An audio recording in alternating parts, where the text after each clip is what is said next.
문재인 대통령이 내일 중국을 방문합니다. 국빈 방문입니다. 그런데 방문을 둘러싸고 이런저런 얘기들이 많습니다. 핵심은 국빈 방문에 걸맞는 대우를 받고 있는가 하는 거여서 최현무 기자와 함께 하나하나 따져보도록 하겠습니다. 자, 어서 오십시오. 자, 문 대통령 이미 2차례 시진핑 주석을 만난 적이 있죠. 네. 그런데 국빈 방문은 이번이 처음이고요. 네. 그런데 일정이 어떻게 짜여졌길래 이런 얘기들이 나오고 있습니까? 네. 문재인 대통령은 13일부터 16일까지 3박 4일간 중국을 국빈 방문합니다. 네. 첫날은 현지 교민 간담회와 경제 행사가 전부입니다. 정작 국빈을 맞는 시진핑 주석은 난징 대학살 80주기 추도식 참석차 베이징을 비웁니다. 시 주석과의 정상회담은 방중 둘째 날인 14일 오후입니다. 또 우리 쪽에서 셋째 날 리커창 총리와 오찬 면담을 원했는데 중국 측이 힘들다고 해서 오후에 면담만 합니다. 방중 이튿날이 돼서야 양국 정상이 만나는 건 김대중 대통령 때인 1998년 이후 19년 만입니다. 노무현, 이명박, 박근혜 전 대통령은 모두 방중 첫날 정상회담을 가졌습니다. 예, 그런데 우리하고만 이런 건가? 얼마 전에 트럼프 미국 대통령이 중국을 방문했는데 그때하고 비교를 해봤습니까? 예, 그렇습니다.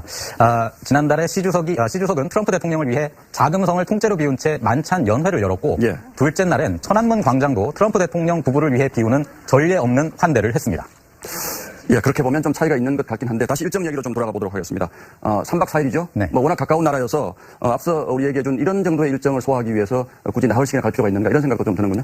네, 뭐 그런 얘기들이 나오고 있는데요. 외교 당국자들에 따르면 중국이 최근까지 문 대통령의 일정에 대해 확답을 주지 않거나 막판에 일정을 변경했다고 합니다. 예. 문 대통령의 방중 시기를 급하게 연내로 잡으려고 하다가 일정을 제대로 만들지 못했다는 분석이 나오는데 이것이 홀대론을 나오게 한 게 아닌가 싶습니다. 예, 또 하나를 짚어보죠. 아무래도 이 사드 갈등에 대한 두 나라의 해석 차이, 즉 중국 쪽에서는 아직 해결된 것이 아니다. 우리는 봉합이 됐다 이렇게 주장하는 이런 해석의 차이가 이 홀대론을 나오게 하는 배경이 된 것 아닌가 이런 생각도 드는군요. 네, 그렇습니다. 사드를 봉인하기로 한 뒤에도 중국은 여전히 뒤끝을 보여왔습니다. 어제 방송된 중국 CCTV의 문 대통령 인터뷰에서는 앵커가 사드 문제와 관련해서 카메라 앞에서 중국 시청자들에게 말해달라면서 다소 무례하게 물어보기도 했습니다. 한국 대통령이 첫 방중에서 공동 성명을 내지 못한 것도 23년 만인데 이 또한 사드 갈등 때문으로 보입니다.